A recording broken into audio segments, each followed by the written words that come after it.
minutes if you want to turn to that. We'll be reading a passage from that. I wanted to continue tonight with the theme of wanting to make a difference. I started this last week. I really believe, as I mentioned last week, that each one of us, we're not just here on Sunday night because we feel like, oh, I just got to be here. I mean, it's nice to get to stay home and get an extra hour nap. But the fact is, we're here because we want to make a difference. You're here because you feel like your presence makes a difference. You feel like it makes a difference for the people that you see here tonight. The crowd's lower, yes.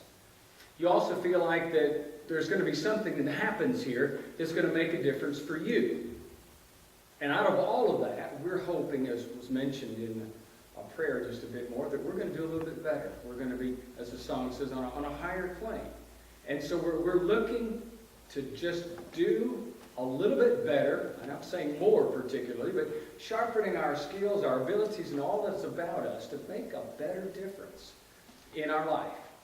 And that's just part of growing up and being more mature day by day, no matter how old or how young we might be. So we're talking about making a difference. What a difference we need to be. Romans chapter 13. An unusual section in here is Paul's kind of, I guess, surmising some bits and pieces here. In verse 7, he picks out a verse that a lot of people don't like to read. It says, "Render therefore to all their due taxes to whom taxes are due." I don't like paying taxes. I realize that there's a lot of good things that come out of it, and there's a lot of things that don't. And it seems like the more we hear from the media, and I'm not sure how fair they are, but the more we learn things that we don't want to hear about our government. Some news item that mentioned something about, how we can trust the governments of some other countries are sending the people this direction. I'm still wondering about what my grandfather said as we were watching a man step foot on the moon back in 1969, and he said, "Oh, that's Hollywood. You can't trust the government." He may have been making a good point there about that. So we still pay taxes, though. In addition to that, it says, "Customs to whom customs due, fear to whom fear, honor to whom honor." And then verse 8 is what I really wanted to clue in tonight. "Owe no one anything except to love one another. For he who loves another has fulfilled the law." Now, debts, I have my share of debts. Some of you may be debt-free, and some of you may not be, and we have debts and things we owe. And usually those debts come about because we've signed up for it. We may pick out a car or a house, and because we want this item, and we think it's worth whatever is being negotiated, we agree to pay in so many payments to pay off whatever, and so we sign up for a debt. We didn't sign up, good weather here getting to me. We didn't maybe sign up necessarily on this debt, but nonetheless, we're being told we have a debt. And the debt is being described here, of loving one another. And that's what I want to talk about tonight. It is something that we owe each other. It's not necessarily that you think you have prescribed or signed up for it. But on the other side, when you signed up for Christianity, along with that comes the debt that we owe to God. Now, we can't pay back what Christ gave us as far as salvation goes. But that package deal that comes with that are obligations and responsibilities and behaviors and relationships. And in that relationship, we have a debt to love one another. Now, if you turn over to the words of Jesus written by John, you can look at some things in John 13. You've probably read these before, but let's go back and look at them once again. John 13. Verse 35. I'll just jump right in on this. Jesus, in his ministry, is talking, for the most part, to his own disciples, whoever might else be around. And after calling them, in verse 33, little children, he says, "A new commandment I give to you, that you love one another, Well, wait a minute, that's not exactly new. Matter of fact, that's as old as the Old Testament is. We're told to be loving God there and also to be loving one another. Now, how does he combine this together with new? Well, he adds to that, I'm guessing, a stronger meaning, we would say. Not a new slant necessarily, but maybe more descriptive way of what God intended for us to understand the first part. So he says, a new commandment I give to you, that you love one another as I loved you. That you love one another. Wow. And then verse 35, he says, by this all men will know that you are my disciples, if you love, or have love, one for another. Now, some people ask, how can you command love? New command, old command, whichever. How do you command? You're supposed to love that person. Well, I don't feel like loving them. They're mean to me, or they're ornery, and we know people like this. And my goodness. And the command really is pretty easy to follow for most, isn't it?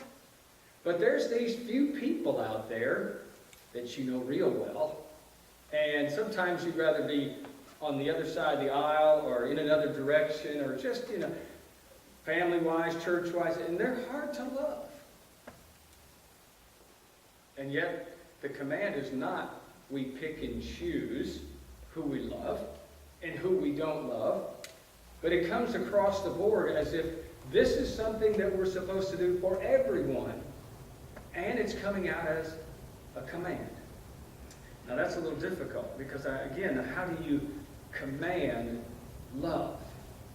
And so, by that, matter of fact, the person that came to Jesus, the lawyer did, and wanted to know about that, and Jesus was asking, they were debating back and forth about love, and of course, ultimately, when he was supposed to love his neighbor, he said, well, who's my neighbor? Like, I'll just, solve this real quick. I'll muddy the situation because nobody knows for sure. And Jesus not only described who the neighbor was as if it was to be anybody, but it was basically the person who was in need. From the parable of the Good Samaritan, if you recall, ties in with that. But again, that command is there. And it's a command to do that. And we wrestle with this because there are a few people that we know that make that command difficult. And so we look at it and we examine it, because tied along with that is what Jesus says in verse 35. This is going to be the measuring stick that the rest of the world is going to use to see if you're really part of my group or not. Now, on top of that, let's look at what Peter says in 1 Peter 1, verse 22. As Peter is dealing with a variety of different issues, and in this letter that's written to a group of Christians now in an era and in an area, timing and in location, that's under persecution. And nothing makes life more difficult than being stressed out. And those people that are less likely to be lovable when they're stressed are a whole lot more likely to be unlovable. And then here's what Peter says during that.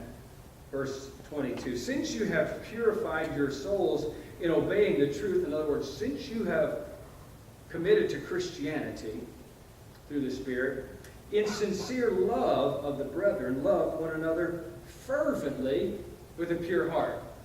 Wow. I mean, Peter, come on. I mean, I'm going to stay faithful to Jesus even though I might get locked up in jail. Now I've got to, all of these people, yes.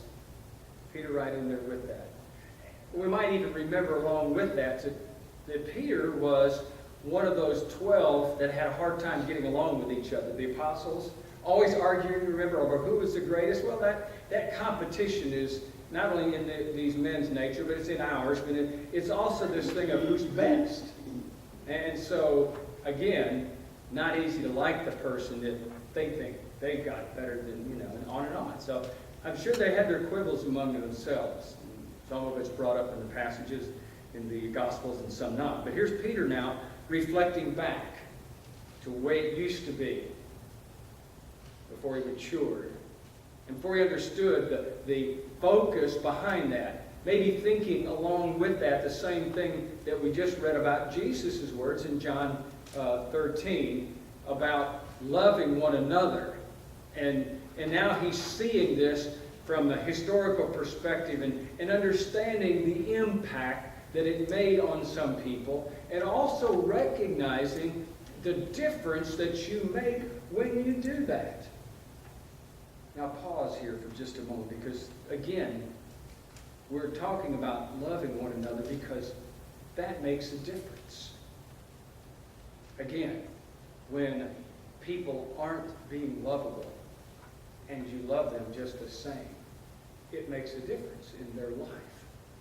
They may know that sometimes they're cranky or ornery or didn't behave like they should have, but you go on and love them anyway in spite of that. It helps them. And perhaps maybe some other people noticed what was going on and they saw how you responded to the unkindness the other person gave, and they're looking at that going, wow, look at the difference between what should have happened and the response back. And this is nice. This is how I ought to be, and it makes a difference for them. All the way around, you see, it makes a difference. By this, you see, Jesus says, they're going to know. We're going to know. We're going to make that difference with one another, of loving one another. Same letter that Peter writes now in chapter 4, verse 8. He says, above all things, have a fervent love one for another. See, John's not the only one that has this marking on love, and he's described sometimes as the apostle of love. But Peter says, have a fervent love one for another, for love will cover a multitude of sins. Anybody feel like they have a multitude of sins? I do. Still dealing with that? I am. And so is everybody else. Now, it doesn't mean that God's going to erase it all only if you love all the time. But the point is, it makes a difference, I think, on how people look at you. Because in the midst of not getting it together always, when we've got it together and we're loving, that makes a difference. We're more tolerable. I hope I am, at least. For the moments that I don't get it right, the times that I do love, it maybe makes up a little bit and helps everybody else to put up with me for all these things that I don't do perfect. And out of all of this command is being fulfilled. Remember, now it's not only that, but it's fulfilling all the law, because basically that's what it's about. Now, it doesn't mean that all these other little things over here that we don't do, like being baptized for the forgiveness of your sins, or worshiping the proper way, doesn't do away with those things, but in essence, it's how we behave toward one another. It's oftentimes that I talk to people who are struggling, and people that are either trying to decide whether to come back to church or to not give up. And in the midst of the discussions, there's something somebody did, or some group of people that behave that, and we've seen in past years, people leaving because others treated somebody wrong. And it's such a sad thing when you're seeing all that. And as we're looking at this whole thing, I might be doing something to someone or saying something that could have an everlasting influence in their life. Oh, I want it to be right. I want it to be just perfect. Fact is, I'm not going to do it perfect. Last I noticed, I'm still human. But if I can do it in a loving way, a lot of that's overlooked by that person. And it's going to make a difference in their life. Coming back to this major theme, we're here to make a difference in the lives of one another. That makes an impact on whoever graces these doors, if they just visit, or whoever else in your life, because your Christianity now is validated in such a new and stronger way that you're able to look at it from a different angle, and you may not recognize it or realize it, but it's making a difference in the rest of the world wherever you go. Job, school, wherever. shopping, any direction, driving down the street, just because life is different being a believer and a follower of Jesus. Now, the command to love is not easy because not everybody's lovable. But again, we signed a contract with God. And it kind of comes like this, Romans 5, verse 8. I've got this right. Citation may not be the exact place, I believe it is. For God commended his love toward us that while we were sinners, Christ died for the ungodly. While we were at our worst is when God loved us in spite of. That's the point. There's the measuring stick. There's what we're looking to try to achieve, and it's the reason why we try to achieve it, because God set this barrier, not barrier, but this measuring stick up here, and he says, this is what I want you to shoot for, because this makes a difference. This is what will transform people. That when they look at the church, they see us behaving like Jesus did, who gave us everything that we needed when we didn't really deserve it at all. And now that becomes not only our measuring stick, but it becomes our pathway into the lives of other people. John writes in 1 John chapter 4, verse 7, Beloved, let us love one another, for love is of God. And everyone who loves is born of God and knows God. Now that has been stretched to mean a lot more, or to say more than really what it means. It doesn't mean that everybody just says, well, I've got love in my heart, therefore I'm a Christian. It's not saying that, but it's strongly tying in the value of love to being born of God. We recognize that this is what Jesus did for us, and this is the reason why I have to do this. Because it's going to make a difference in somebody else's life like it did in mine. And therefore, it's all the difference in the world to me. Okay. Beloved, chapter 4, verse 11. If God so loved us, we also ought to love one another. There it is. Kind of tied into the idea of forgiveness, if you want to look at it from that angle. Remember back in the Sermon on the Mount when Jesus said, forgive us of our trespasses, the way some translations say, as we forgive others who trespass against us. So we're going to love in spite of the fact because God loved us first. Now, fulfilling that command, how do you go about doing that? Because, again, it's not easy sometimes. Tied in with that, Romans 12, verse 10 says, be kindly affectionate to one another with brotherly love. In honor, giving preference to one another. Now, those are actual ways we can measure if we're doing it. So we're kind even though they don't deserve it. But I don't feel like loving, but I'm commanded to, so how am I going to command? Well, I'm not going to feel like it, but I can be kind to them. I can really treat them even though they don't deserve it. And I'm going to give them preference. I'm going to let them have first choice, first whatever. Whatever it is that they get, and I back up and say I don't get. Because it's going to demonstrate how I really ought to be. Inside, I might not be feeling that way, because feelings aren't just a measurement here. But I do it because I'm commanded to. And so I make myself do it. And when I do it, I know that I did what was right. And maybe afterwards, something happens that makes a difference. Maybe it doesn't make a difference at that moment. But it causes whoever's connected, whoever sees, whoever's around, to stop and see, this is different. Tie in with that, another verse here. Philippians chapter 2, verse 3. Let nothing be done through selfish ambition or conceit. We are human, aren't we? Yeah. So let nothing be done through selfish ambition or conceit, but in lowliness of mind, let each esteem others equal. No, it didn't say that. It says better. Better than himself. Again, that's the idea of giving preference. Our Hebrews 10:24. Let us consider one another in order to stir up love and good works. So how can I stir up love? Well, it's by not retaliating when things don't go the way they ought to, because I was mistreated. It's regardless, I'm just going to do, because it stirs up more.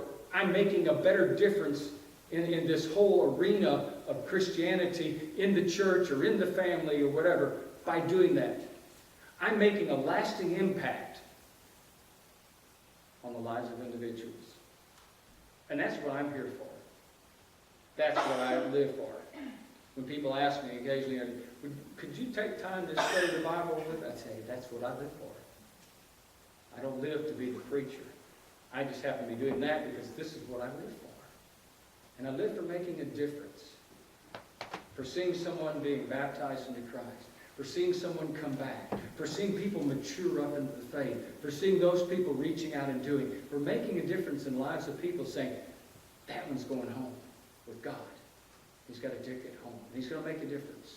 And that person's made a difference, possibly in the lives of others. 1 John 3:11.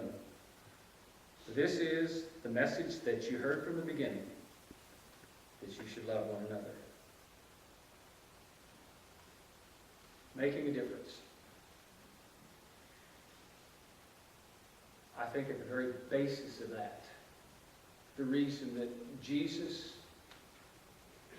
in all that he did, attracted so many people, was it just frustrated even his enemies the most, that he kept loving even them. He would go even with them, even though he knew deep down in their hearts they were looking to trick him. But it didn't matter. Even the most pharisaical of the bunch. And if you look at Matthew chapter 23, that is the culmination of everything that God would hate out of his people, of just hypocrisy, just lined up. And then at the whole thing, after Jesus gets through going through this great discourse of everything that was going wrong, he looks out at him and he goes, "Oh, Jerusalem, Jerusalem, how I'd love to gather you to me as a hen would gather its chicks." He still loved them in spite of all that, because he wants them home. And that's what God wants out of us. I want to make a difference. And one of the most important ingredients is that I love people the way God wants me to. I've got to make it my life, my passion. And therefore, I'm going to have to sharpen that. I'm going to have to work on it, because not everybody, and not even me on the right days, has that tone about us. Back up and think, this is what I need to be. Maybe it's something to pray about, but definitely something to strive to achieve as we all look to do better for God. As we wrap up the lesson tonight, maybe you need prayers of the church. Maybe things aren't running just right for you.